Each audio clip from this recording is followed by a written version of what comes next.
We will now take you on a journey into the deepest abysses of satanic ritual violence. Worldwide child abduction committed by an elite perpetrator network, as evidenced by countless survivors and witnesses. If we don't look, if we don't all shed light on this together, the perpetrators will be able to go on like this forever. But this is over with now. We've reached the end of the tunnel. Therefore, please share this video in all languages. Child trade XXL. Children are being needlessly separated from their families because of the Adoption and Safe Families Act, an executive order transformed into law by Bill and Hillary Clinton in 1997. It takes the money from Social Security funds and gives it to the states to motivate them to withdraw babies. So you have one option at this point. You need to give him to the EMT, and you can go on your merry way with your friends and your family who's out there. That's not merry at all. Or I remove him from you and you go to jail. You need to make that decision. You need to make it now, please. I won't let him go. Okay. Go ahead and jump all the way for me.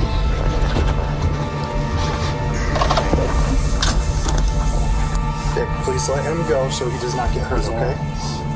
Come here, little buddy. Okay. I let him go. She's going to jail. Okay. I just said I couldn't, but I let him go. Put your hands on your back, please, okay?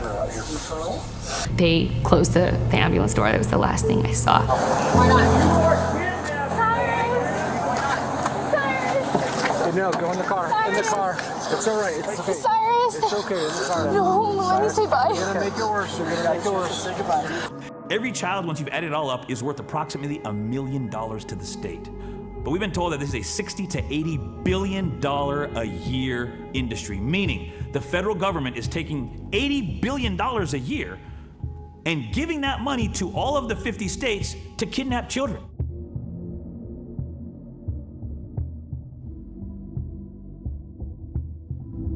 It's beyond belief. And honestly, Chris, had I not seen this with my own eyes, I could not believe that the federal government has become the white glove delivery service. I mean, literally the middleman of a child trafficking operation. Yeah, they're running it. I mean, it's stonewalling this data, hiding it from law enforcement.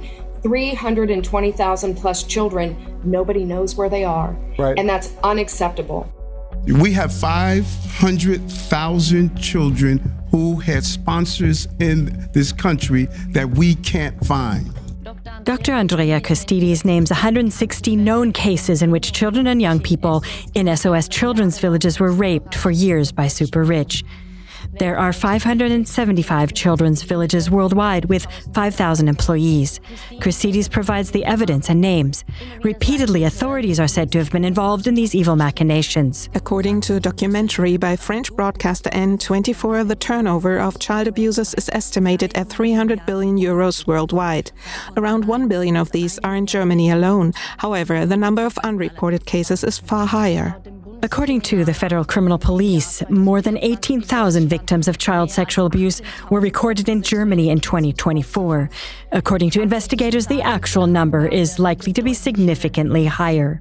According to an independent commission of inquiry in New Zealand, around 200,000 children, adolescents and disabled people are said to have been abused in state and religious care facilities. The sale of children to well-known personalities suggests a large network. Drugs, violence and electric shocks point to psychological torture as practiced with MK-Ultra. 2 Secret Service agents from Ukraine testify that over 9,000 children have disappeared in the Donbas region. They revealed names and organizations that place children from Ukraine with elite pedophiles in the UK. Both Secret Service agents became victims of an assassination attempt using explosives. One agent and a family member died in the blast. The other agent was injured and went into hiding.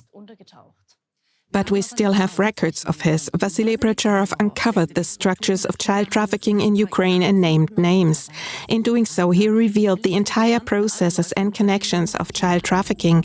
According to his statements, the children are sent abroad under the pretext of evacuation from the combat zone, either for treatment in British clinics or to study at educational institutions in Great Britain. Babies are also said to be sold on the black market to almost all Western countries under the pretext of surrogacy or adoption. Ukraine's security service is said to be at the forefront of child trafficking. Former MP Andrew Bridgen conveyed this incriminating evidence from intelligence agents to the police security services and M15, but no action was taken. He also passed on the information on systematic child trafficking and pedophilia of high-ranking personalities to the National Crime Agency, but nothing happened. He then sent all the evidence to high-ranking politicians. The only result of all his efforts against child abuse was that he himself was accused of pedophilia by the police. The top of the top of, we believe, the pyramid, who are coordinating this crime, you can see why there's no appetite from the establishment to investigate. Bridgen was accused of being a member of the Freemasons and of participating in ritual child abuse at Masonic meetings. However, Andrew Bridgen testified that he had refused to join the Freemasons 30 years ago and that he never had been a member. Another independent journalist experienced exactly the same thing. When he passed on the evidence of child trafficking from one of the secret agents to the British National Crime Agency, the police and MI5, no one took action. He also talks about Natalia Urban, a well-known journalist who investigated against trafficking organizations. She was as brave as a lioness. Afterwards, she apparently took her own life by jumping off a bridge. Former U.S. General Mike Flynn describes Ukraine as a hub for arms, drugs, and child trafficking. The human rights defenders of the Foundation to Battle Injustice apparently exposed high-ranking NATO officials who are said to be involved in organizing pedophile networks in EU countries. According to the Foundation, high-ranking military officers were using their position to abuse children and were also forcing their subordinates to do so. Photos and videos were being recorded in order to put them under pressure. The Foundation has uncovered heinous pedophilia experiments by NATO and the CIA as part of the MK-Ultra mind control program. MK-Ultra is a CIA research project on the possibilities of mind control via most brutal methods of torture. A report by the CIA's Inspector General confirms this research. According to numerous witnesses' statements, the program is still continuing. According to the statements of the Foundation, the media and the International Criminal Court are being prevented from investigating and reviewing these atrocities. The UN whistleblower Professor MacLeod reports on UN security personnel who abducted young girls from the Yugoslavian war zone. They were said to have chained them in cages to be used as sex slaves by UN employees. The UN was said to have known about it and was covering up the incidents. Around 50,000 children were taken out of the country during the war in Yugoslavia. An ex-officer in the Yugoslav Secret Service sold children to Western business partners at a unit price of 20,000 German marks. Neither the Red Crescent nor the Red Cross returned the children to their parents. They are missing. Since the 1970s, ex-FBI chief Ted Gunderson has been investigating satanic crimes against children in the USA and the involvement of high-ranking circles and the CIA in international child trafficking. According to his statements, around 100,000 children are victims every year. Ted Gunderson was poisoned, according to the statements of a doctor. Guido Grant sneaked inside the pedocriminal scene as an undercover journalist to identify structures and perpetrators in order to pass the information on to the criminal investigation authorities. In the process, he obtained gruesome snuff videos in which babies, children of all ages, and adults were cruelly tortured, raped, and sometimes killed on camera. In his book, Hardcore Child Satanism, Volume 3, he describes the ritual abuse and torture of 109 victims. A total of 3,946 victims, 796 perpetrators, and 41 witnesses were identified. His books, Hardcore Child Satanism 1 and 2, are not even mentioned here. For example, Caro M., Heike E., Irene Z., Michaela J., and Mona C. report on satanic ritual murders of babies, children, and adults, as well as cannibalism, rape, and most cruel torture. In his books, Guido Grant gives a very plausible and multifaceted account of the strategies perpetrators use in order to avoid being discovered. Guido Grant is the best-known journalist in the German-speaking area researching satanic ritual violence. Many years ago, the public media still referred to his research and published his warnings about Satanism. However, this has not been the case for a long time, although experts even confirm in a government report from England that satanic ritual abuse is no myth. Now let's take a look at a recent case from Germany. From the age of 2, an affected girl always came back completely devastated after she had been visiting her father. She cried and screamed the whole time. She said that her father had taken her to men in black hoods who had cruelly tortured and abused her. Photos had been taken of her. She complained of abdominal pain and had major problems with bowel movements and was terrified of them. While making an ultrasound, the pediatrician discovered an extreme dilation of her rectum. The mother said that the child had bad flashbacks almost every night when she screamed in pain with eyes open for 1 or 2 hours. Stop it, I can't take it anymore, stop it. Her dad had threatened to kill her dog if she told anyone. The child screamed loudly, I never want to see dad again. However, no investigations were initiated against the father. The result of all the hearings, despite the statements of all the experts, the mother and the child, was forced placement with the father. He was given sole custody. The mother was said to have talked the child into all this. Zovend experienced the same thing with her daughter, Severine with her little boy Amoris, who was raped and tortured. He had a dilated and even torn anus, but the same game started again. Just like with the children of Dalila Sadok and many other mothers. Judiciary blocks prosecution. We will now put ourselves in this child's shoes. How is it supposed to defend itself? Who will listen to this child when even all the confirmations of the experts are being ignored? Not even the ultrasound of the dilated rectum triggered an investigation against the father. I myself was recently brutally beaten up on the street. This broke my nose and caused further damages. There were photos from witnesses. We had the license plate number and everything. However, the police did not take any measures on their own initiative and did not impose any punishment. Everything depended on me. I would have to file a criminal complaint. I would have to go to court if any punishment was to be handed out. Now, that's the way the criminal law works, but imagine this boy, what is he supposed to do? Who has no photos, no license plates, and no witnesses to stand behind him. And this is one of the most harmless videos I have put up here for you. But we have to identify with this distress.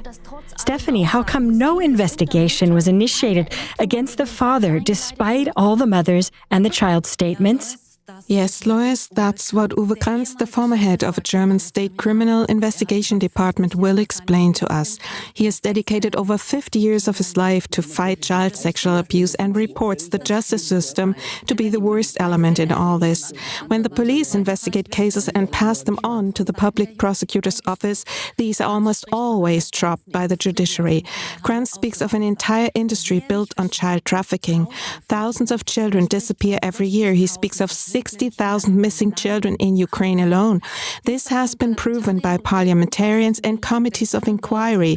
The systems for recording and prosecuting such cases could be improved and expanded.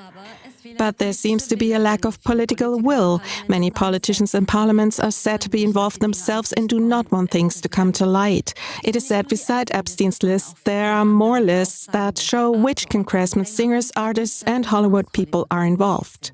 Auf 1 conducted an interview with Uwe Kranz, Guido Grant, and Werner Reichel on the global child molester networks. Werner Reichel wrote a book about this network of child molesters. In it, he explains, for example, how in the case of Natascha Kampusch, only one single perpetrator was identified from the outset, as was the case with Dutroux and Otto Mühl. The same is said to apply to the Teichtmeister case. According to Reichel, this guy's laptop would have been the jackpot to uncover the entire pedophile network. His involvement in Freemasonry was well known. However, individual perpetrators were put forward to divert attention from the perpetrator networks again and again. More about this in the program Judiciary Involved in Pedocriminal Networks. In Natascha Kampusch's case, the public prosecutor's office wanted to end the case as quickly as possible. The chief investigator, Franz Kohl, however, never believed in the single perpetrator theory. He investigated several perpetrators, as there were hundreds of indications of accomplices. Even during his lifetime, he was repeatedly bullied and obstructed in his investigations, so that he eventually continued to investigate privately. This seemed to have been his death sentence. After his death, his brother took the laptop with all the private investigative results. The public prosecutor's office placed the brother in custody and confiscated the laptop. It was then officially announced that allegedly nothing relevant could be found on the laptop. Speaking of which, Professor David Collum said, if the contents of Anthony Weiner's laptop were ever released, it would bring down the entire US government. He says that 9 police officers watched the videos and had to leave the room again and again because they couldn't bear what they saw. All 9 are now dead. A criminal investigator also reports that police officers are obstructed when they follow up and investigate these cases. They are bullied, ostracized, or the case is taken from them. It is claimed that they are not objective enough, too close to the victim, or biased. He also tells of so many victims who give the same gruesome accounts of ritual violence that his alarm bells were ringing. It has to exist even if you don't want it that way in your head. However, he's not allowed to speak openly about ritual violence, which is why he has to make these statements anonymously. Zurich police officer Peter Mattis reports on a similar case in which a suspected pedophile court president was investigated. He had regularly traveled to Paris to abuse boys there. The French investigators were already ready for an observation and a possible arrest in Paris. Everything was prepared. However, when the Zurich public prosecutor's office heard about the case, it immediately halted the investigation. The proceedings were discontinued. But police officer Mattis, case officer Rudy Urban, and an investigating judge made various attempts, submitted evidence, and wanted to take the matter to court, but they were rebuffed at various points. According to Mattis, the senior public prosecutor said something like, "If anyone dares to lift a little finger against the accused court president again, he can pack his suitcase and leave." Mattis names names in the interview with KLA-TV. Kevin testifies to this abuse of justice from the victim's point of view. He came to foster parents as a small child and was abused for years by them, their daughter, and the family doctor. It concerned serious sexual abuse and torture. Kevin says that the family doctor issued medical certificates so that he would not be taken to his biological parents. A neutral expert later drew up a report at the children's home, whereupon the parents filed a complaint. Important witnesses were not even summoned by the chief judge. The defendant was acquitted and even rewarded with 2,000 francs in compensation. Elitist criminal network. So up to this point, we can conclude that, according to all these testimonies, top judicial officials keep blocking the investigation of such cases. Police officers are hindered in their investigations, especially when it comes to uncovering elite networks of perpetrators. Exactly these elite perpetrator networks have already been reported by 385 survivors of ritual abuses in my 3-part series, The Blood Sect, which I've published in the past 3 years. I gave a total of 213 witnesses a chance to speak out in these 3 movies. This year, 640 more victims and over 80 more witnesses have already been added to this list, some of whom we will mention in this movie. Lois, may I ask, who are the perpetrators? Is it a specific group? Who do the victims name as perpetrators? We conducted an analysis with the statements of the now total of 1,024 survivors in my 4 documentaries, who gave names or backgrounds of the perpetrators. In fact, perpetrators were named in every single one of the 12 subject areas of our international media agency. Here you can see the subject area breakdown at KLA-TV. The more than 25,000 extensively researched KLA-TV broadcasts provide a clear picture here. The elite perpetrator networks cover all 12 subject areas.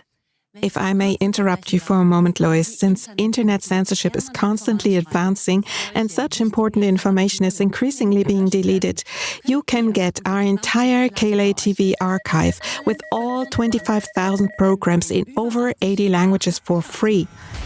These are productions worth €1 billion, 13 years of voluntary work by thousands of contributors. You can find all the information you need at kla.tv/2+. Exactly. Thank you, Stephanie. We have analyzed all the statements of the victims and witnesses, and the perpetrator names go through all areas. Let me just show you an example from the field of politics. I show the accused politicians who have been described as perpetrators by the victims in publicly exposed scandals here. Numerous U.S. politicians are named in the Franklin scandal, child rapes and manhunts in the Bohemian Grove. In the abuse cases surrounding the British child molester Jimmy Savile, in reports by child rights activist Peter McKelvey and by the survivor David from England, British pedocriminals are made public. Unfortunately, 40 names of MPs involved are being withheld from the public. Former Prime Minister Margaret Thatcher covered this up. You can find the numerous sources below the program. The so-called Reigns list also includes many British politicians who were perpetrators of satanic ritual abuse. Here, the psychiatrist Joanne Coleman has listed all the perpetrators named to her by her patient Helen G. and other patients. We have visibly filtered out the politicians from the huge Belgian network of perpetrators surrounding the Dutroux case, which comprises a total of around 90 child molesters, all solidly documented with sources. There are also witness statements and reports from other countries such as France, Portugal, and Germany about the involvement of politicians, and that is just the tip of the iceberg. We've created a page on the public database Vitopedia where victims and witnesses of ritual violence, child placement, and child trafficking from all over the world can register. In this way, light is shed on these evil machinations and the perpetrator networks are exposed worldwide. So I call on all survivors and witnesses of ritual violence, please make sure you register on Vitopedia.org. Only then will there be light. The victims and witnesses in the Epstein case also report on this elite perpetrator network. Before his election, Trump promised to publish all files on the Epstein case. Would you declassify the Epstein files? Yeah, I would. But now, suddenly he has completely turned around and the files are not being released. Are you still talking about Jeffrey Epstein? This guy's been talked about for years. I don't understand why the Jeffrey Epstein case would be of interest to anybody. It's pretty boring stuff. Nick Bryant published the flight logs of Epstein's black book on the internet back in 2015. On page 85, you can clearly read the name Donald Trump and many more names of prominent personalities. Nick got this information from Alfredo Rodriguez, Epstein's house manager. Virginia Giffre, a known Epstein victim, has confirmed all of the perpetrators highlighted by Rodriguez. Alongside Epstein, Virginia Giffre accused the elite people shown of having abused her. She was found dead in her home after a dubious accident on April 25th, allegedly by suicide. However, she said in a tweet sometime earlier that she was in no way suicidal, but that many evil people wanted to silence her. Katie Johnson from California is another victim and testified she was raped by Epstein and Trump. I specifically asked about me because I remind him of his daughter, and she said, well, she's 13 as well. So he knew the first time that he saw me. But he comes over mad because I was crying, and he said that I should be thankful that someone like Donald Trump took my virginity. He basically didn't say took my virginity. In her affidavit, she shared that Trump enjoyed watching Epstein's orgies while he jerked off and that he complained about the oral sex he had had with a 13-year-old and a 12-year-old. Katie's description of Trump's rapes are recorded in the court transcript. 12th, on the fourth and final sexual encounter with the defendant Donald J. Trump, the plaintiff, Katie Johnson, was tied to a bed by defendant Trump, who then proceeded to forcibly rape plaintiff Johnson. During the course of the savage sexual attack, plaintiff Johnson loudly pleaded with defendant Trump to please wear a condom. Defendant Trump responded by violently striking plaintiff Johnson in the face with his open hand and screaming that he would do whatever he wanted, as he refused to wear protection. When the plaintiff, Katie Johnson, in tears asked defendant Trump what would happen if he had made her pregnant, defendant Trump grabbed his wallet and threw some money at her and screamed that she should use the money to get a fucking abortion. The American journalist and author Michael Wolff reports that Trump's wife Melania had sex with Jeffrey Epstein a year before she met Trump. When Epstein accomplice Ghislaine Maxwell was convicted of sex trafficking, Trump said he wished her well. He had often met her in the past, as they both lived in Palm Beach. Epstein victim Maria Farmer testifies that Donald Trump always hung out with Epstein and his then-wife Ivana Trump with Ghislaine. The two of them often drove around together, talking to girls and getting their phone numbers. Also, the successful top model Stacey Williams reveals the close friendship between Trump and Epstein. Epstein allegedly talked about Donald Trump all the time. He was the only friend he had ever mentioned. Epstein himself said in public that Trump was his closest friend. Stacey was even groped by Trump while Epstein was present. No wonder Trump's recent state visit to the UK caused huge protests. British activists projected joint photos of Donald Trump with Jeffrey Epstein onto a tower at Windsor Castle and were subsequently imprisoned. Incidentally, Trump demanded $10 billion from the Wall Street Journal in mid-July because they reported on Trump's alleged connections to Epstein.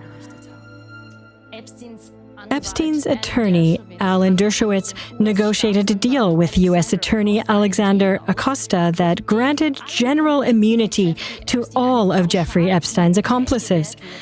This lawyer, Alan Dershowitz, was also accused of abuse by Virginia Roberts-Giuffre. We could now report on many more Epstein victims, for example, Jess Michaels or the 24 victims in Palm Beach, the assaults on minors, and how the case was taken away from the police. In any case, we now have a much better understanding of why the Epstein files have not yet been published.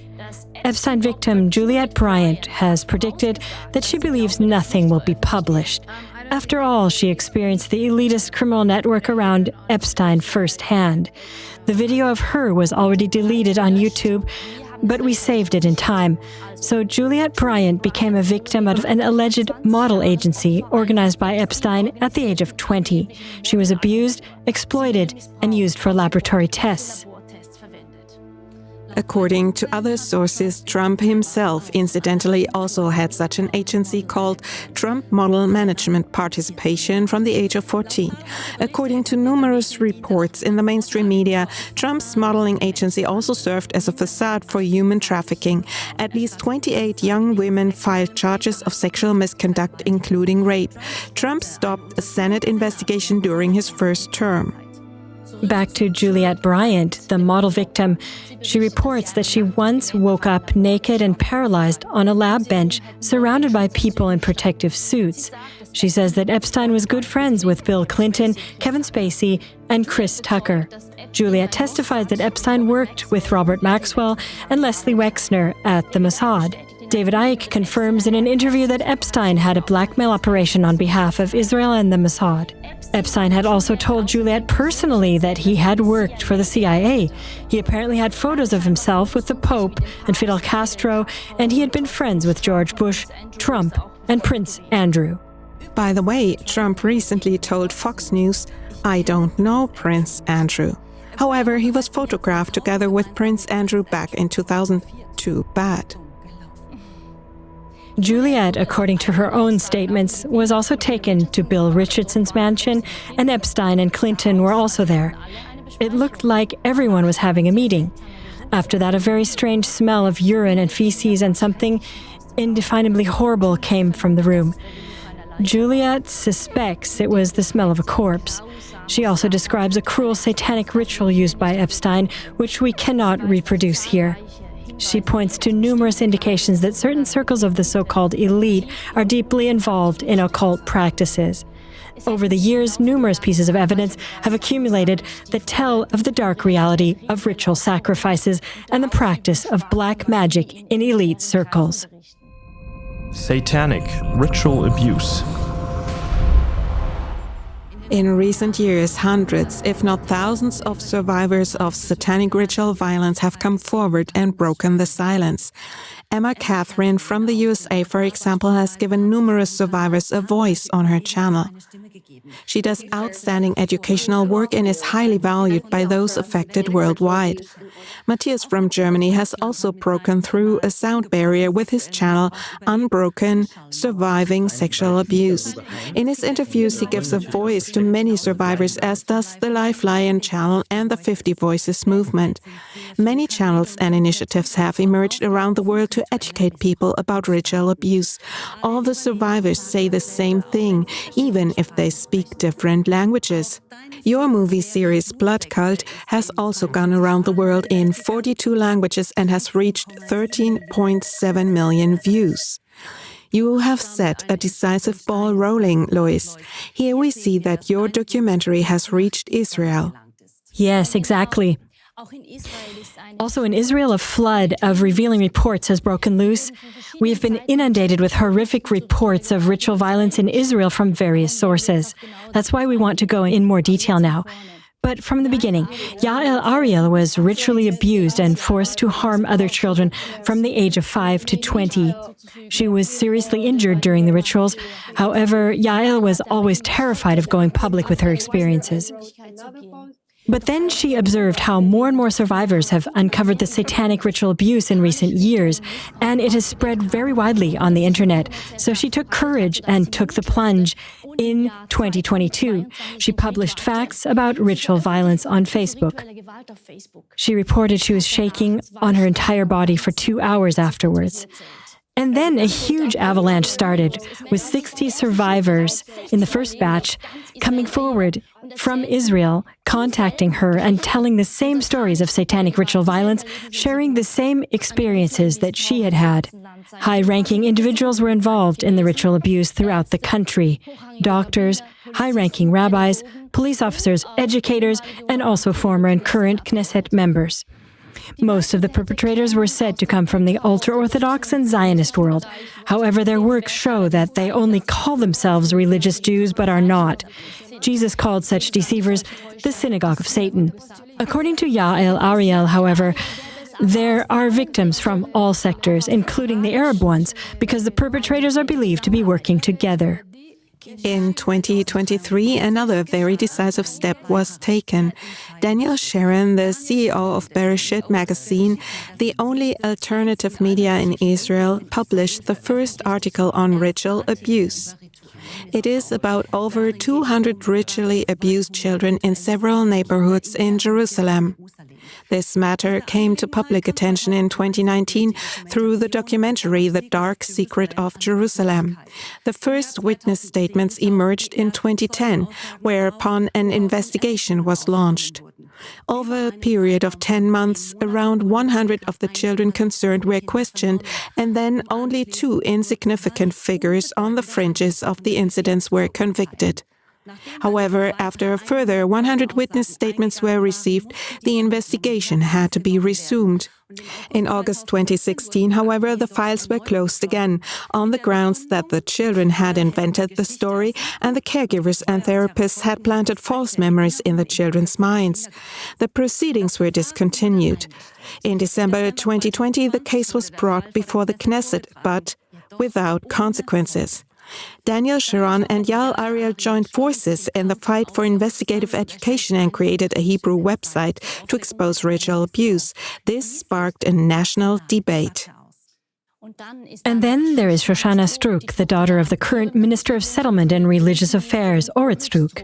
Shoshana published a video in which she states that she was sexually abused by both parents from an early age, and that the abuse was filmed for child pornography. She also remembers ritual violence. The video spread throughout the country within a day. Then it was banned by the highest authority and had to be deleted. By this time, however, it had already been distributed on all kinds of other channels and had more than 3 million views. The original video only had 1 million views. The media completely swept this case under the carpet. Although the public media have hushed up the case, the cries of the survivors have become so loud that a broad mass of the Israeli people have woken up. The case came before the Knesset, and even the mainstream media could no longer avoid reporting on it. The hearings before the Knesset committees seem more like an alibi exercise. The survivors also accuse former and current Knesset members, among others, of being the perpetrators. Nevertheless, it was something of a dam break. 9 survivors of ritual violence testified before the Knesset committee. Nechama told me about a very large criminal pedophile organization in which her mother played a central role. Nechama has been trying to stop her mother for 36 years. She knows the places, the names, and the details of the events. She had already contacted the police as a 10-year-old child, but nothing happened. She has the feeling that what happens is decided from above and that they want to cover it all up because it involves very, very high-ranking personalities. Tess said that she went to the police when she was 6 years old because of crimes that happened to her and were filmed. But no one believed her and the file was closed. Then she heard from many people who had experienced the same thing. So she also posted her experiences online, and from that moment on, she received countless messages from women and men who contacted her and told their personal stories. 5 other survivors told the Knesset anonymously, off-camera, about cruel satanic torture rituals, which we do not wish to describe in detail. In addition to Yael Ariel, Yael Shidri testified. She testified to the ritual abuse she suffered from the age of 3 to 6 and from 12 to 22. She was taken from ritual to ritual by various groups. And there, for example, many naked men stood in a circle around her and did the cruelest possible things to her that a person could possibly think of.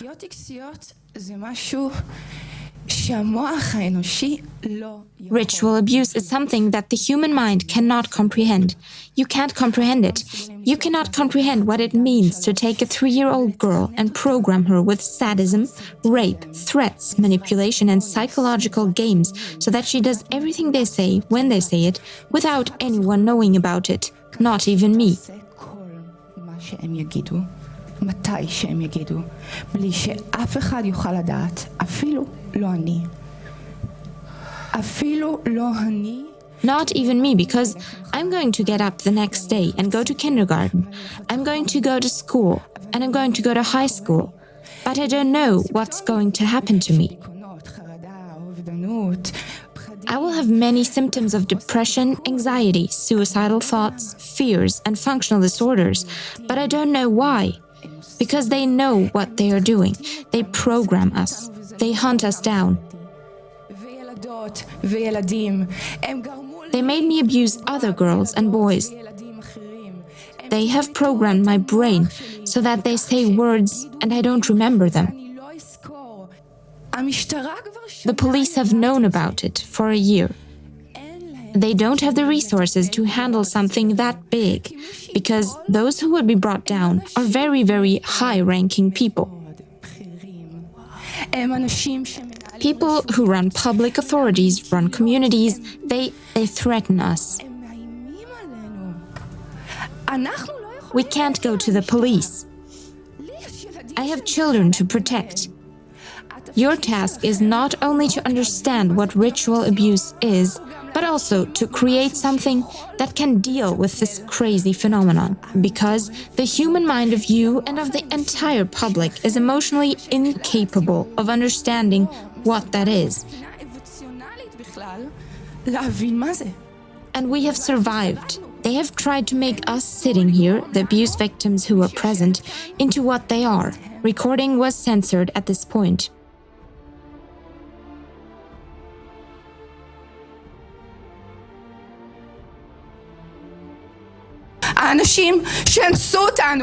The people who have raped us, who have inflicted endless suffering on us through studies of human functionality, very understandable human rules, through techniques and formulas on how to control the brains of boys and girls. Your job is not only to understand what ritual abuse is, but to make sure that it stops here in Israel, in Safed, in Jerusalem, in Haifa, in Yad and everywhere in the country, regardless of sector and religion. Yael Shitrit, we love you and we will carry your cry with KLA TV to the ends of the earth. Yael, Ariel, Tess, Shoshana, Nechama, Daniel, Sharon, we love all of you and we send you a heartfelt greeting of deepest solidarity to Israel. The programming. Florian Homm was a high-ranking member of high finance and managed up to around $3 billion. He was a German hedge fund manager, major investor and entrepreneur in the field of international asset management. He was a billionaire, owned 2 jets, castles, a decent luxury yacht, and 7,000 square meters of living space spread across various countries.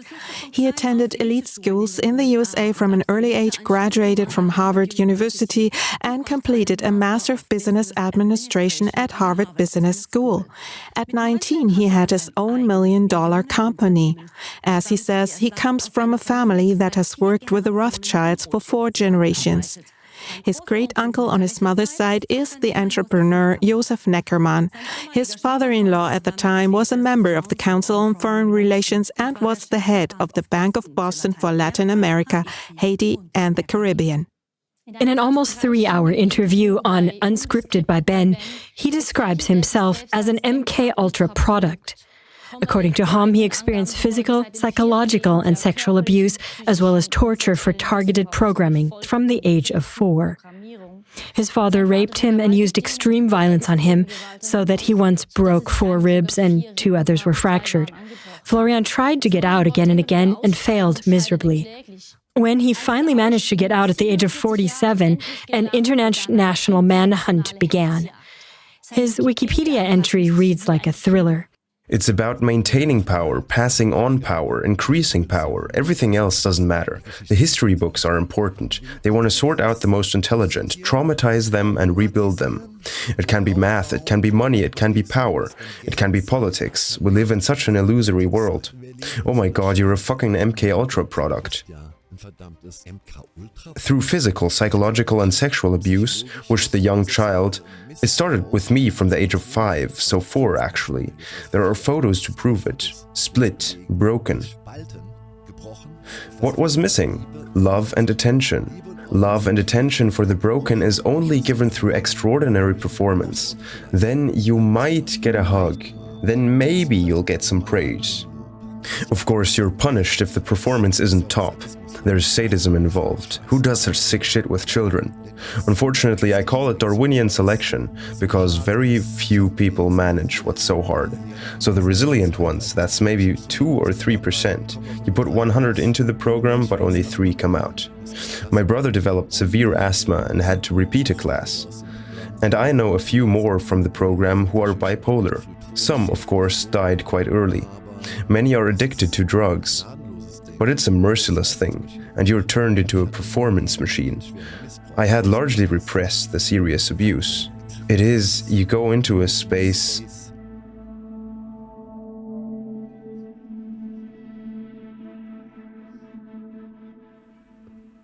where there's another world, you know, in the abuse. Florian knows very well-known and influential people who have gone through the same program. When Ben asked if they would tell exactly the same story as him, he said, Exiting is an absolute no-go. That sounds like cult, doesn't it? because hundreds of victims and witnesses around the world testify to the same thing. I called my series The Blood Cult, but Lou Büchler from Reli Info published an article about me a few days ago saying that I had invented all of this. Of course, we are the evil cult, and my dad is the evil cult boss of all people. A God-fearing man who stands before God day and night and has such a fine-meshed conscience that he wouldn't hurt a fly. He hugged and kissed us children several times a day throughout our childhood. And of course now, too, when we managed to see each other. So what Florian Humm could only have dreamed of, we had in abundance: love, appreciation, and recognition. Lou Büchler of Reli Info apparently thinks that I have a horrible imagination and have made up the most disgusting descriptions of rape and torture for 385 victims. You, of all people, should come up with something so disgusting. For years, I've experienced you as one of the most sincere and generous fighters for truth and justice. Lois has listened to countless gruesome stories directly from those affected. She keeps climbing into these deep mud pits because all the other well-paid journalists don't do it or aren't allowed to do it. You mostly made these documentaries at night because your days are already full enough. Yes, and of all the bad things, I only put a fraction of each in my documentaries to spare the viewers. But if the result is that you still do not believe the survivors, that there are such perverted people who torture other people in order to make them compliant and program them, then you have to see it with your own eyes. And that's why I'm showing you now a heavily blurred and heavily censored torture video that was released to the public without sound, only 6 seconds, because we all have to look and talk about it until everyone knows. Otherwise, it will never stop. Let me interrupt you for a moment. It's obvious that the perpetrators don't want such videos to become public. That's why all the laptops are always cleared away first when a perpetrator is discovered. John McAfee, for example, took high-resolution drone footage of Epstein Island and collected 31 terabytes of incriminating material on the elite's human trafficking syndicate. It is said to contain pagan rituals, satanic influences, and ritual child abuse. He is also said to have made 4K recordings showing King Charles on Epstein's Island, and not just for a visit, but he was photographed engaging in things with underage boys. All public videos have been deleted. On his X channel, I saw that he wrote on October 15th, 2020, "I'm happy here, I have friends, the food is good, everything is good. If I hang myself like Epstein, it is not my fault." 8 months later, the world was told that McAfee had been found dead in his prison cell with a noose around his neck. According to his wife, John had often spoken of unscrupulous CIA agents and cartels who wanted to kill him because he had important information that made him a threat to powerful people. After the publication, there were many attacks and near accidents on him. Especially when all of his revealing videos have been censored, it is all the more urgent that we make these crimes public. And that's why we are now looking at these 6 seconds so that nobody can say it doesn't exist.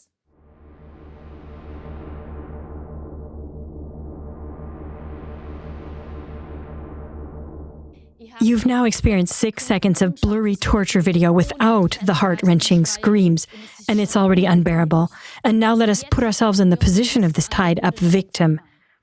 According to high-ranking experts, this is exactly where a so-called personality split occurs. When something is so unbearably cruel, the personality splits into different parts, according to their research, in order to be able to survive at all. And this is how the so-called dissociative identity disorder, DIS for short, or multiple personality develops. Without knowledge of these in-depth specialist studies, the following sounds like an insane fantasy. I had to struggle with this myself for a few years. But the leading specialists among the experts convinced me. For example, psychiatrist Dr. Corydon Hammond, trauma therapist Michaela Huber, specialist in child and adolescent psychiatry and psychotherapy Dr. Andreas Krüger, qualified psychologist and psychotherapist Claudia Flies, psychologist Hans J. Markowitz, specialist in psychosomatic medicine and psychotherapy Dr. Harold Schickedenz, qualified psychologist and trauma therapist Dr. Phil Dr. Bettina Overkamp, German author and journalist Ulla Freuling, psychologist Dr. Hans-Ulrich Klesch, etc., etc. Let's first listen to what the other experts have to say. Liz Wiske-Strauch has been working on this topic as an investigative journalist for decades. She interviewed numerous victims, witnesses, and professionals. She is the director of the public service film Höllenleben, Life in Hell, with research by Guido Grant, and has now released a new film on the subject of ritual abuse.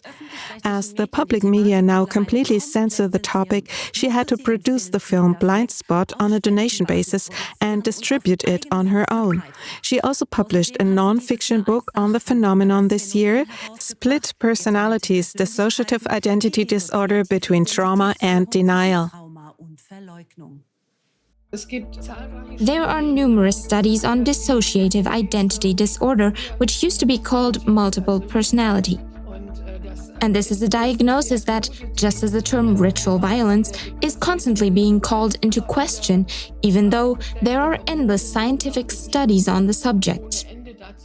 With her book, Liz Wiske-Strauch makes a breakthrough for all the many survivors who are not believed. In her film Blind Spot, Dr. Andreas Kruger, a specialist in child and adolescent psychiatry and psychotherapy, has a say. He says that when the victim's dissociation is overcome, memories suddenly come up and the body reacts massively with trembling and attacks of breathlessness and sweating. He says that it has been proven thousands of times that there's organized pedocriminal sexual violence, which is always ritualized to some extent. It is obvious that larger organizations are behind it. The psychologist Hans J. Markowitz has spent almost his entire life conducting brain research. He has no doubt that dissociative disorders exist because he and his colleagues have seen them hundreds of times. It means they are actually tortured, trained, you could say conditioned to function at the push of a button when you need the children for certain situations.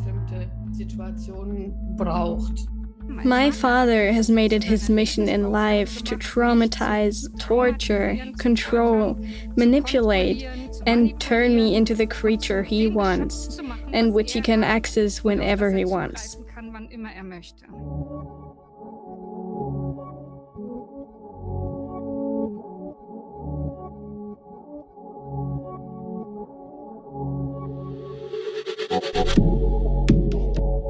And the more they are maltreated with pain and the like, the more likely it is that their identity will remain split.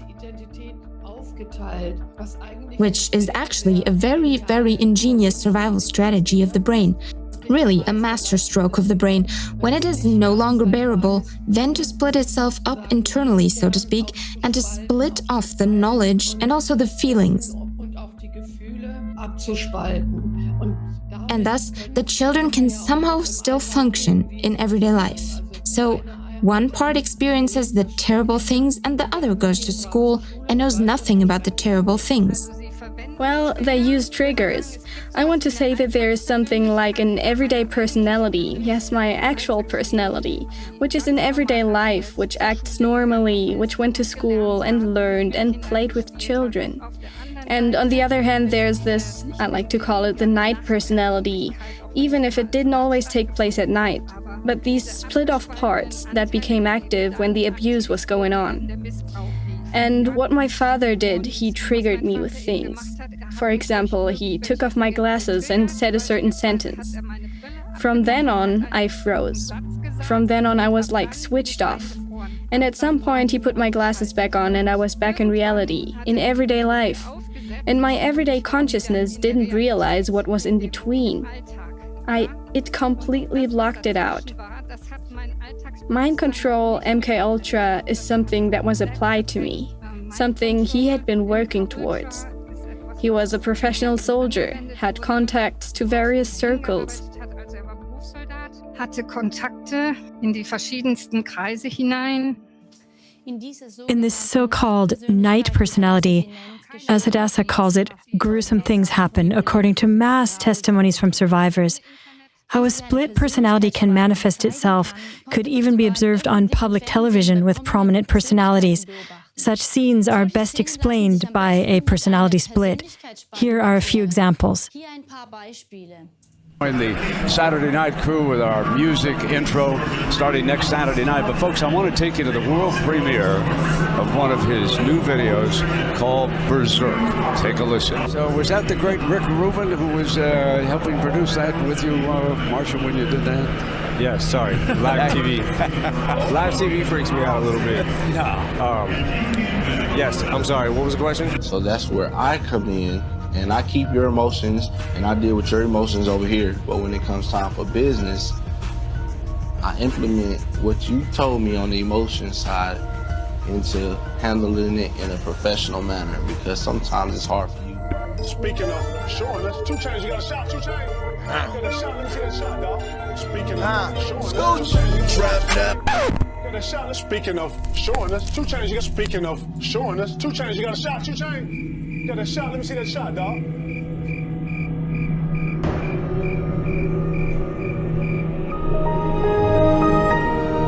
Oladipo, who is the reigning 2-time champion of the All-Star Weekend player talent show. You are talented. I give you a little credit on that. A lot of credit. You're very talented. I mean, you're not a karaoke guy like me, but you can actually. You know they call me O'Brown Eyes, right? As a matter of fact, you both have experience singing New York, New York. His was at the Slam Dunk Contest. Yours was in Vegas. Yes. We had the show out there. Here's just a little sampling. And that is what they were doing. And you mentioned Kyrie with tonight's draft lottery. We now have the answer for how that trade finishes up. So how do we view that now in totality? I'm afraid we lost Rachel. We lost Rachel Nichols. Come back. I'm here. I'm here. You can hear me? Instant. Come back. Instant. Come back. One last time. Meine Mutter redet genauso wie du bist. Ja? Wann wirst du erwachsen?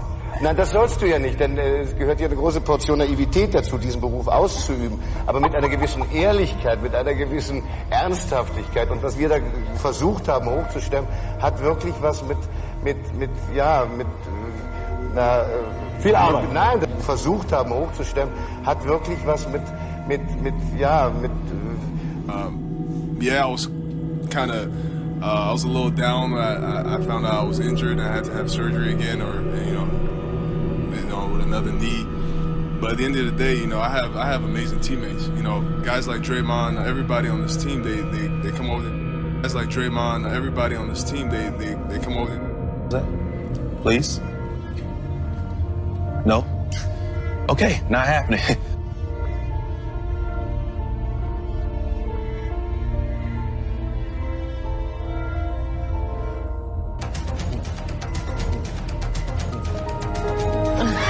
I'm sorry. I was in a trance. Yes, like they say in Catholic school, leave room for the Holy Ghost. Anyway, there is a lot of memories today, actually. It's a big day in music history. 35 years ago today, Elvis Presley passed away, the king of rock and roll. And as Mark Cohn says in his great song, Walking in Memphis, there's a pretty little thing waiting for the Individual split-off parts of the personality can remain in childhood, as is vividly shown in the movie Hell's Life by survivors of ritual violence. For example, when dissociating, adults can suddenly regain the voice, behavior, and handwriting of a small child. Here is a practical example from Britney Spears that raises the suspicion that she was molded from such a forge. My birthday, I'm not turning 42, I'm turning 5.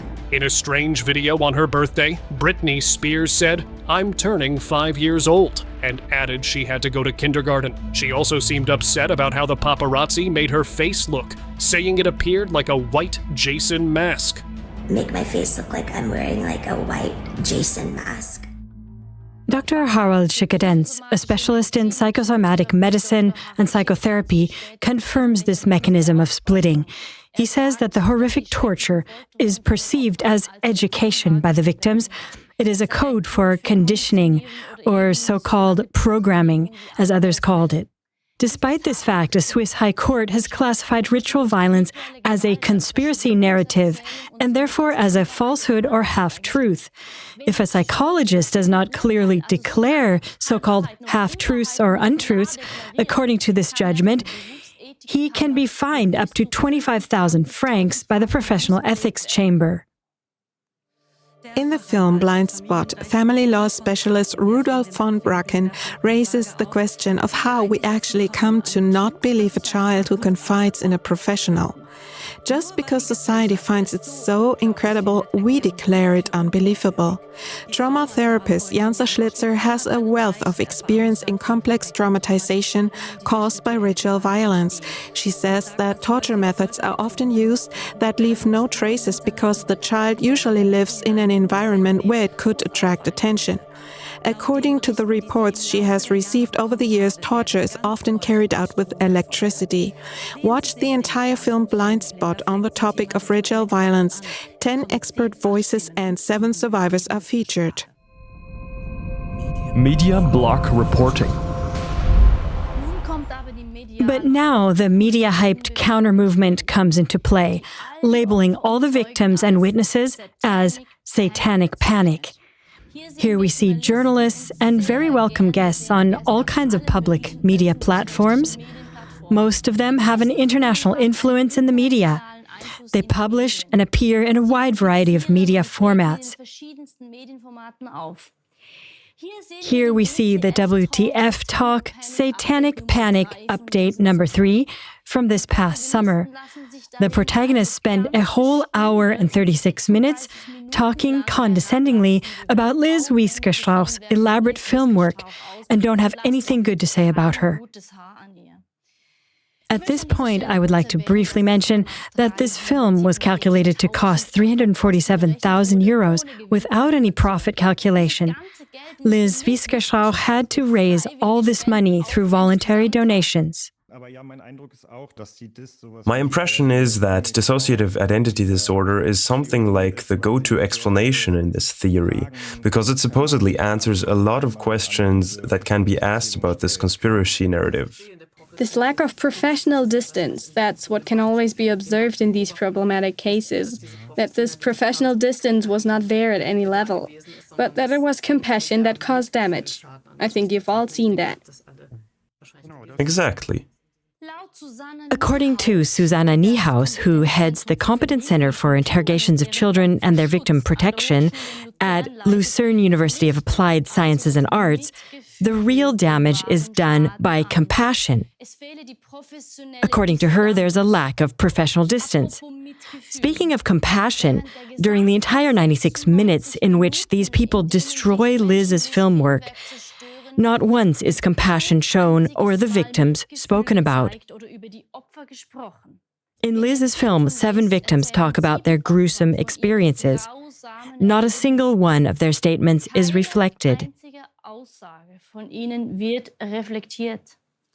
The main theme of the movie is about a current case in Germany, which we already introduced at the beginning. It is about the little girl who claims to have been ritually abused and tortured by her father and other perpetrators. Despite an ultrasound examination of her severely damaged rectum, she is forcibly transferred to the accused father. I ask Susanna Niehaus and the entire Satanic Panic panel, where exactly did compassion do harm here?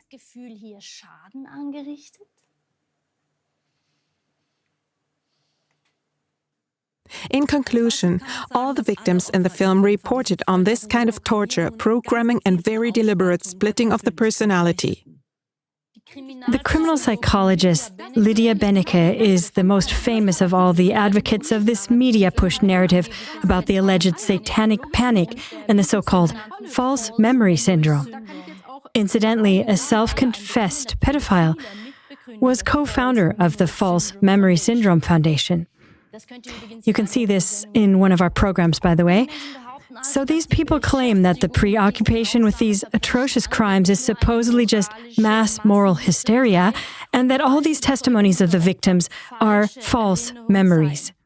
Let's listen briefly to one of her lectures. Well, there's a small circle of people who are trauma therapists, and the smaller circle of people is very, very strongly in favor of these theses that they really like in a movie, the dissociative identity disorder, which used to be called multiple personality, that they can already consciously achieve it in small children. And that they also program the children, as they have just said, with certain triggers, like a Pavlovian dog.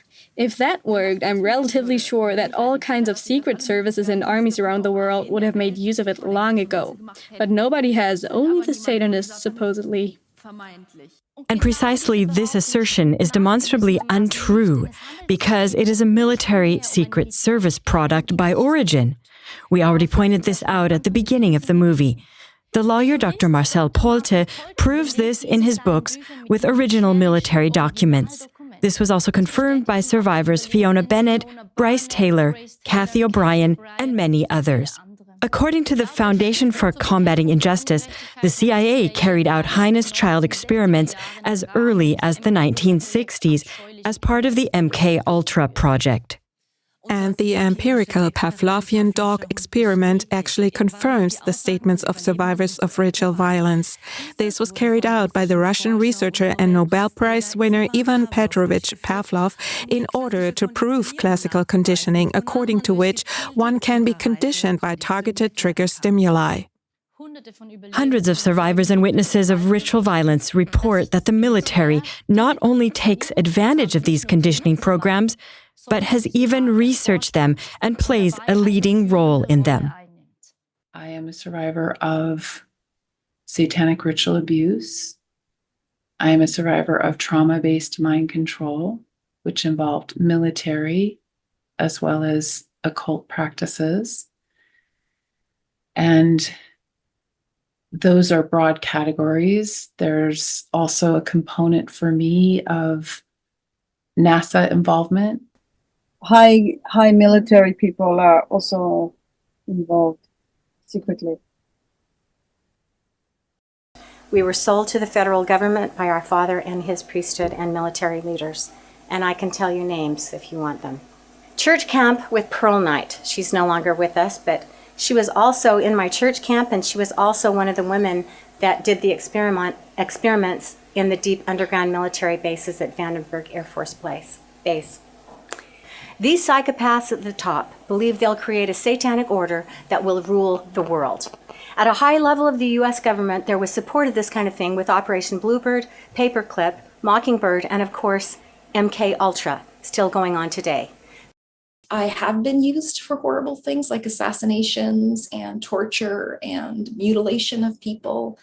I have parts that have been trained with military.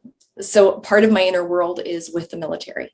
Then those parts can be used to be sent out to spy or do whatever on other groups. And I had SRAs in Mormon temples.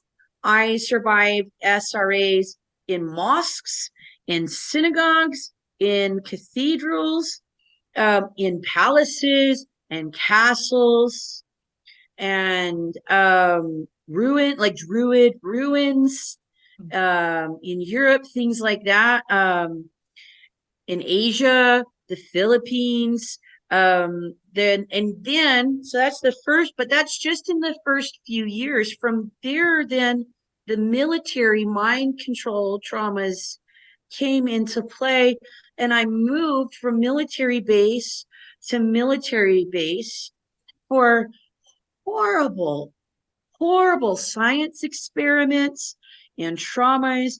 I had chips in my body and wires in my brain. I'm in this laboratory setting, and a man that I could see such kindness and gentleness in his eyes.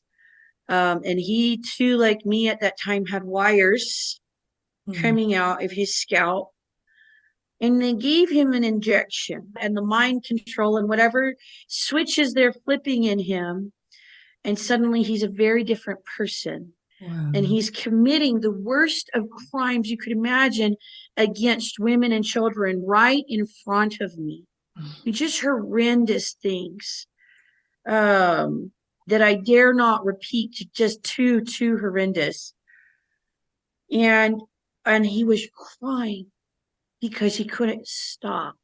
Oh, wow. Something had taken over, and he's watching himself do these things, and I can see still that gentleness and kindness in his eyes, and he's weeping because he cannot stop himself now. And I see the evil in the eyes of the man that gave him the injection. And then my uncle is whispering in my ear. On June 18, 2025, a press conference was held in Hamburg, Germany, on the arrest of the 20-year-old so-called White Tiger. According to the investigation, White Tiger is part of an internationally active group and a huge network behind it. Victims are vulnerable children aged 8 to 17, perpetrators, satanic cults, among others. He was charged with murder, attempted murder, sexual abuse of children, rape. The list of proven crimes is displayed here because it is too cruel to mention. The aim of the group is said to be collecting and sharing the gruesome images and videos. And here it comes, dear viewers. White Tiger has carried out a total of over 100 atrocities using manipulation techniques without being present himself. Via internet transmission, White Tiger and the other perpetrators instructed the victims to commit cruel acts, and they carried them out on camera. This was done through targeted psychological manipulation, conditioning, and remote control. The police had to analyze 665 recordings with 120 hours of playback time. It was apparently a system of fear. So it seems that there is the existence of such a monster. The question is now whether the criminal psychologist and police trainer Lydia Benecke has a knowledge gap, or whether there's more to it than this. Who is Lydia Benecke? Who are her co-stars Bernd Harder and Christopher Pilz? Why is it so important to them to deny satanic ritual violence? And at the same time, however, Lydia Benecke and her group, for example, are taking quite a swipe at the OCG and KLA TV. So that's us, the volunteer core team of KLA TV. In the program SRF Scandal Robin Riemann, we show how Lydia Benecke appears in pictures and conferences with a satanic high priest named Francis Dollarhide.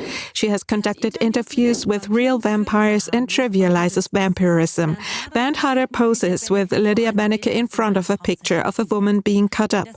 The program also shows journalist Robin Riemann's connections to the Satanist scene.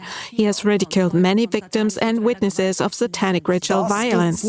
A few days later, a senior physician, a head physician, numerous therapists, a chief reporter, and 2 teachers were dismissed.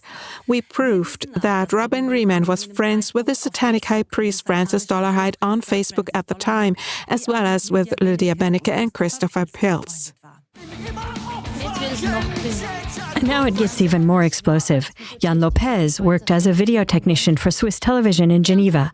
In 1995, he and his colleagues were tasked with making the internet accessible to all employees. While doing so, they discovered masses of snuff videos, so violent porn films, on the computers of Swiss television executives. Jan Lopez reported satanic rituals, tortures, and murders that were on display there. This revelation was brutally suppressed on Swiss television so that it never came to light, as he told us. All traces of the 3 subsequent SRF scandals, which went through the media at the time, were also deleted from the internet. In 2000, Roland Bargetto, a high-ranking employee of Swiss television, was convicted of storing masses of hardcore pornography. In 2005, George Rosende discovered pornographic films on the PC of Thierry Catherine from Swiss television. George reported the discovery and was dismissed immediately. In 2010, Raymond Zumsteg, the director of French-speaking Swiss radio and television, was convicted of raping his granddaughter between the ages of 4 and 8. These were public scandals that were all deleted from the internet, as contemporary witness Jan Lopez uncovered with the help of Gerhard Ulrich. In 2012, television presenter and producer Patrick Allenbach was also convicted of sexual assault on underage boys. In SRF employee circles, it was also apparent that Swiss television executives were organizing so-called seminars at the Château de Bossy, to which very young, scantily clad girls who were not related to the guests were also invited. In his book, Jan Lopez tells how his young daughter Amandine was brought into the scene of ritual child abuse by his wife. Amandine was separated from him. He published everything on the internet and also gave a voice to other victims of justice. On May 13, 2019, his boss at Swiss television asked him to withdraw the publications on the internet. Lopez had, however, never mentioned that he worked for Swiss television. He removed the website about his daughter but left the channel with the other victims, and Lopez was dismissed without notice on June 24, 2019. He was summoned by the public prosecutor's office in Geneva and forbidden to publish anything. He then published a book entitled The Amandine Case. In it, he named many people who were involved in pedocriminal networks. The names of 5 judges, 4 other people, including school principals and mayors, 9 other pedophiles, as well as 7 lawyers and judges who seemingly had not taken the necessary measures but opposed them. He also mentioned many other people who are said to be involved in the case. Gerhard Ulrich, who translated and published Lopez's explosive revelations in French, English, and German, reports, the second publication. What happened then? It was mid-October when Jan Lopez suddenly disappeared from the scene. What year? In 2019, he was taken out of circulation, and his friends from Citoyens pour la Justice Publique looked for him and didn't find him. Over time, it has leaked out that he was taken into custody by the judicial police of Geneva and placed in solitary confinement and mistreated. Jan Lopez's former boss at Swiss television sued Gerhard Ulrich because of the publications. Now let's jump back in time. Here we see Jan Lopez on his deathbed. On the official channel of the Swiss Church of Satan, we see a video in which they make fun of Jan Lopez's death throes, disfigure him, and portray him as a devil. We are your children, and we invoke thee this night. Hail, Satan! His death was symbolically alluded to in an earlier video.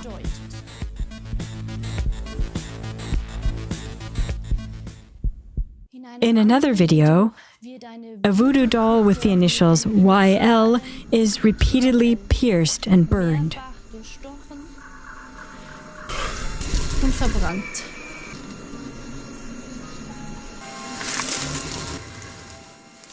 According to witnesses close to Jan Lopez, XX called on Swiss television to fire him. XX is said to have supplied the federal police with falsified video footage in order to arrange Lopez's arrest. This is the testimony of the witnesses. Together with the Swiss Church of Satan, XX was Lopez's fiercest persecutor, but also that of other highly influential educators on satanic ritual violence, such as Stan Milo and Janet Seaman. In her videos, XX turns the tables and accuses Jan Lopez and Stan Milo of pedophilia. XX ridicules the Amandine case, just as the Swiss Church of Satan does. In her videos, she also defames other witnesses and victims, such as the mother, Séverine, who testifies that her little boy, Amoris, was ritually abused and tortured on a military base and in a Masonic lodge, with the complicity of his father.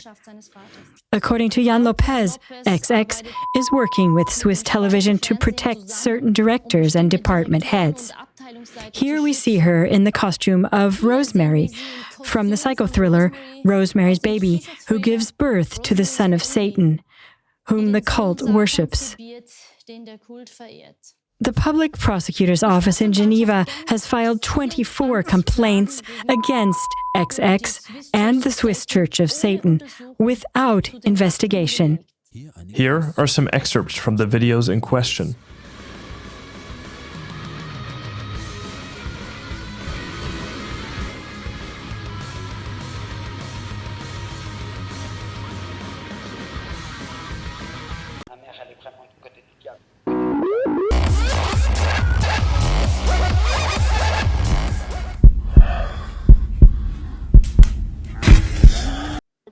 After Lopez's death, activists from French-speaking Switzerland explained the case of Jan Lopez on Agora TV. This channel was deleted from YouTube.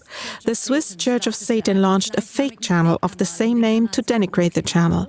The same thing happened to Jan Lopez 777's original channel, which was deleted and replaced by a fake channel of the same name. Using illegal voice imitations, they have Lopez speak in these fake videos. François de Siebenthal, a contributor to Agora TV, presents evidence that YouTube allows the Swiss Church of Satan to distribute its videos, while Agora TV videos are censored. This is done on the basis of false complaints and arguments, namely so-called copyright infringements. The complaints were lodged with a gendarmerie in France, which has no jurisdiction and, according to Siebenthal, is actually a barracks. The Swiss Church of Satan burns the image of the original Agora TV videos, in which, for example, Jan Lopez and François de Siebenthal can be seen in one of their videos with the background music of a satanic torture ritual.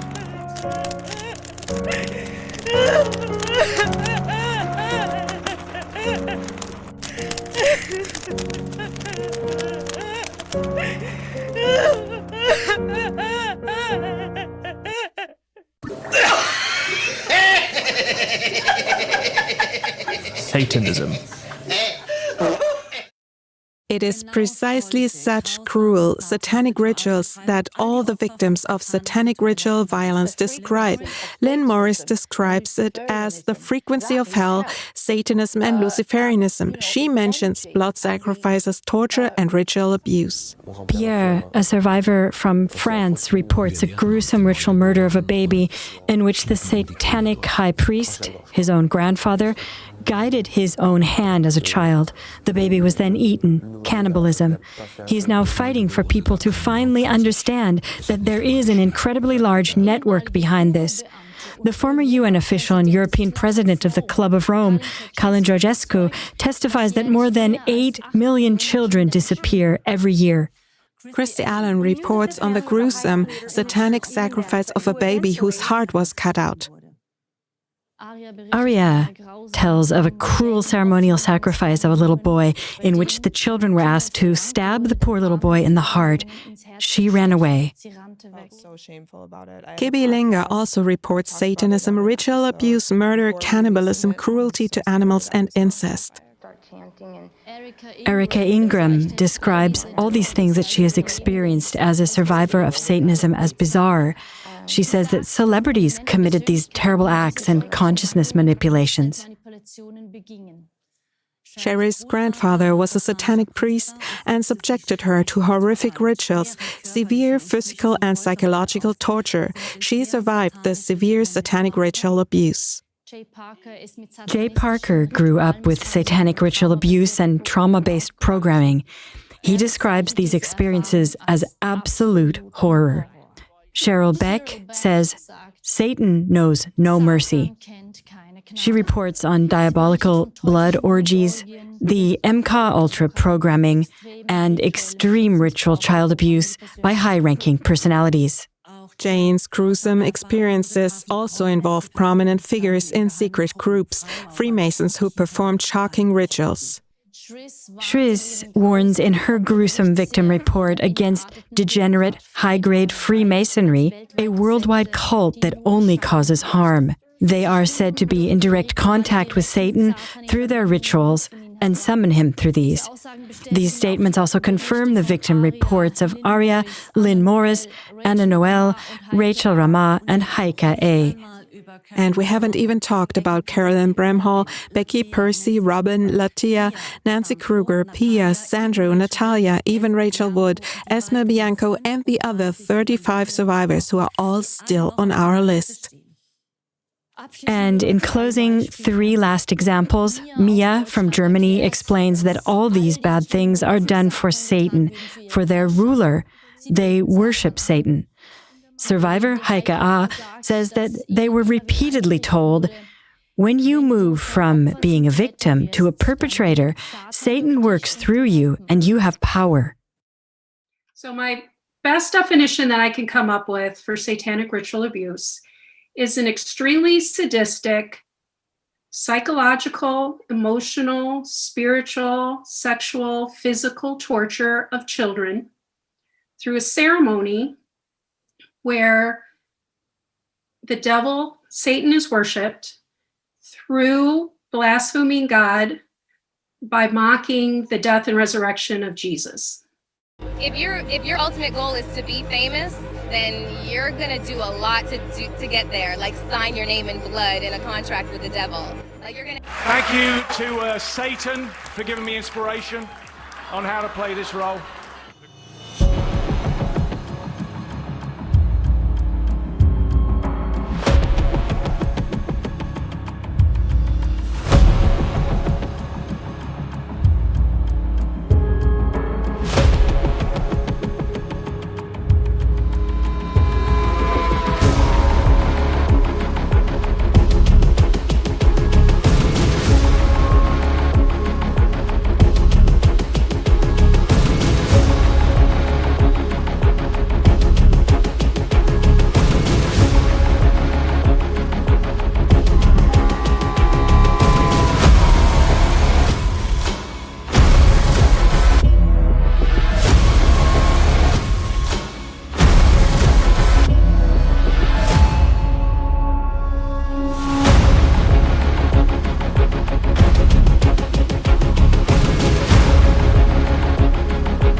children will love us, and your children will join us. We're coming for your children. We're coming for them. We're coming for your children. The world needs to wake up. This world is owned by Satan, and we need to take it back. This short compilation illustrates all the testimonies of survivors of satanic ritual violence who testify that Satan has taken possession of perpetrators from all imaginable backgrounds to do the most diabolical things. We have by no means presented all the testimonies we have received on satanic ritual violence, but time is up. The Swiss Church of Satan provides an excellent account of the hundreds of other survivors in its own videos. In their videos, they give us insight into torture,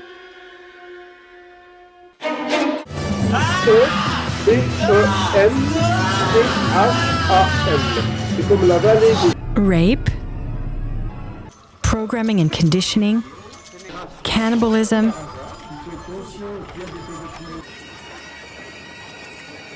satanic rituals,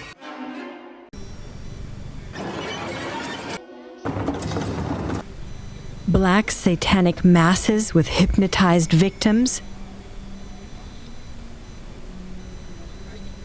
kidnapped children who disappear into dungeons, videos with contempt for children,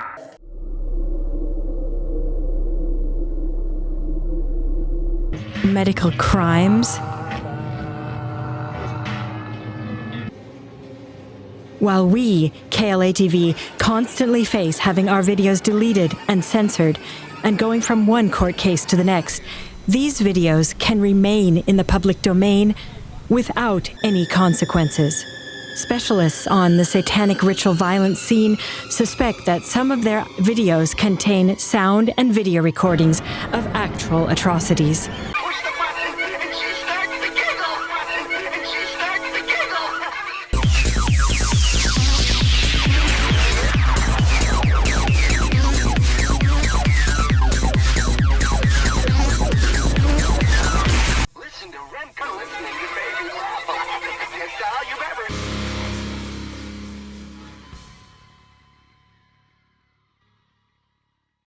that this is no longer just about bad and evil people, but about spiritual forces of malice and death coming from invisible spheres surrounding us.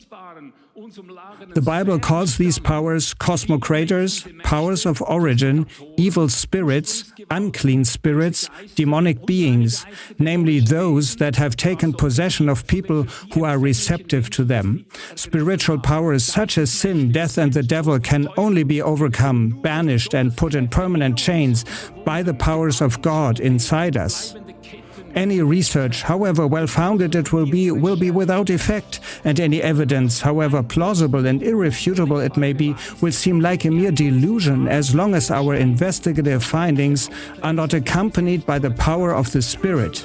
Yes, I say, are powered and enforced by God.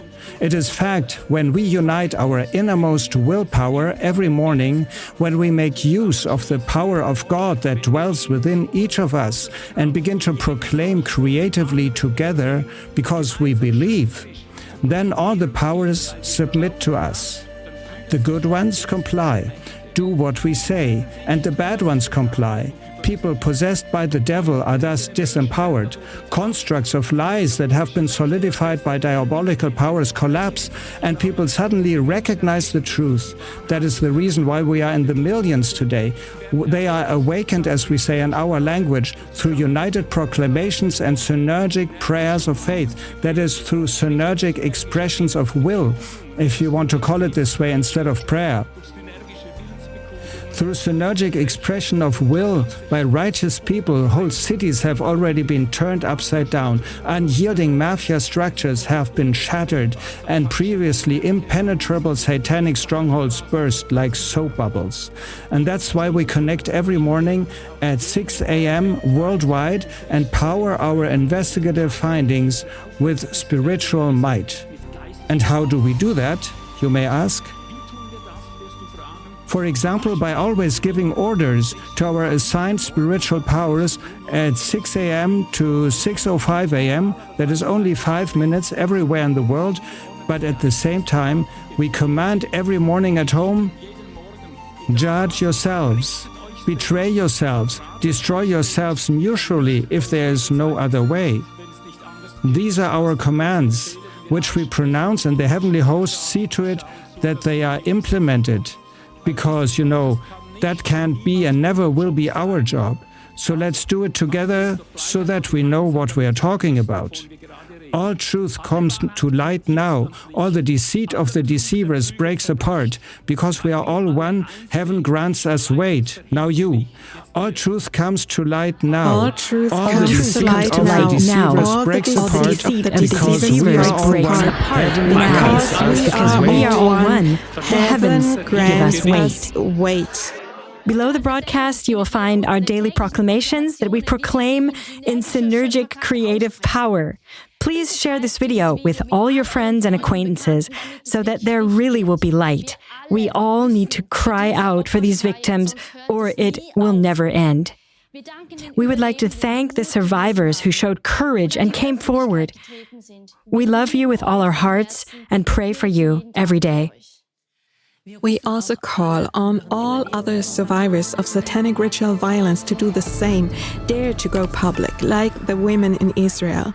Come into the light and register on vitopedia.org. It is the largest platform for suppressed dissenting voices worldwide. We are also collecting reports on child abduction and child trafficking. If someone else has already entered you as an affected person, you can correct and complete the entries. Vitopedia has secured many original videos that are no longer publicly accessible. Therefore, register on Vitopedia.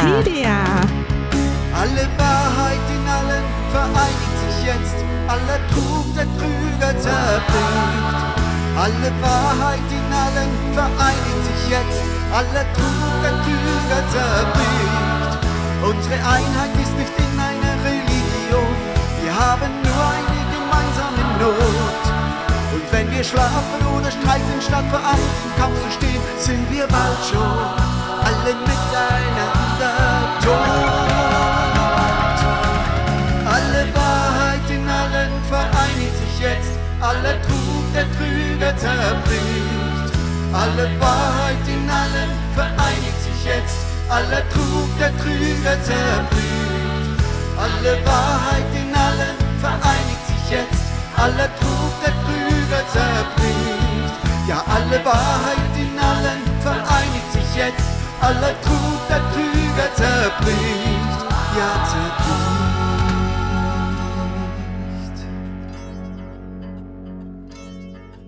In nur Stunden brennt jetzt nieder Gottes Feuer in Kraft. Was der Feind sich erbaut hat in Äonen der Nacht. In nur Stunden brennt jetzt nieder Gottes Feuer in Kraft. Was der Feind sich erbaut hat in Äonen der Nacht. In nur Stunden brennt jetzt nieder Gottes Feuer in Kraft. Was der Feind sich erbaut hat in Äonen der Nacht. In nur Stunden brennt jetzt nieder Gottes Feuer in Kraft. Was der Feind sich erbaut hat in Äonen der Nacht. In nur Stunden brennt jetzt nieder Gottes Feuer in Kraft. Was der Feind sich erbaut hat in Äonen der Nacht. In nur Stunden brennt jetzt nieder Gottes Feuer in Kraft. Was der Feind sich erbaut hat in Äonen der Nacht. In nur Stunden brennt jetzt nieder Gottes Feuer in Kraft. Was der Feind sich erbaut hat in Äonen der Nacht. In nur Stunden brennt jetzt nieder Gottes Feuer in Kraft. Was der Feind sich erbaut hat in Äonen der Nacht. In nur Stunden brennt jetzt nieder Gottes Feuer in Kraft. Was der Feind sich erbaut hat in Äonen der Nacht. In nur Stunden brennt jetzt nieder Gottes Feuer in Kraft. Was der Feind sich erbaut hat in Äonen der Nacht. In Äonen der Nacht. Hey, was der Feind sich erbaut hat in Äonen der Nacht. Hey, this is the KLA-TV History Archive. 1 billion francs worth of programs. And best of all, it's free for you. Fill out the form right now and you'll get an exclusive free hard drive directly as a gift from your local KLA-TV representative. Really free? Absolutely. The only price is that you help to copy this unique history archive and pass it on to 2 contacts free of charge. Changing the world can be so easy. Start today.